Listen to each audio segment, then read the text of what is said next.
শালীনের সাথে একটু হাসি মুখে কথা বলা, মজা করা বা লুচ্চামি মার্কা কথা বলা, আরানের শালীর শরীরে হাত দেয়া আমাদের সমাজে সবাই অ্যালাউ করে। এমনকি স্ত্রীর সামনে যদি স্বামী তার শালীর সাথে একটু হাসি ঠাট্টা করে, স্ত্রী বিষয়টাকে তেমন পাত্তা দেয় না।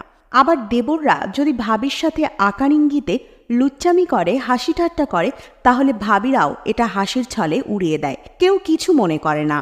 অনেক দুলাভাই শালীকে নিয়ে মার্কেটে যাওয়া বা কলেজে আনা নেওয়া করে থাকে। আবার কিছু ভাবি দেবরকে নিয়ে বাজার করা, এদিক সেদিক যাওয়া, অর্থাৎ স্বামীর থেকে দেবরকে বেশি খাটিয়ে থাকে। এগুলো করতে করতে শালীর সাথে দুলাভাইয়ের ও দেবরের সাথে ভাবির মধ্যে খারাপ সম্পর্ক তৈরি হওয়ার সুযোগ কিন্তু সবচেয়ে বেশি। কারণ শালীর সাথে লুচ্চামি করলেও কিংবা ভাবির সাথে দেবর একটু দুষ্টুমি করলেও আমাদের সমাজে এটা কেউ এত সন্দেহের চোখে দেখে না, অপরাধ বলে মনে করে না। কিন্তু এটাই সবচেয়ে বিপজ্জনক সম্পর্ক।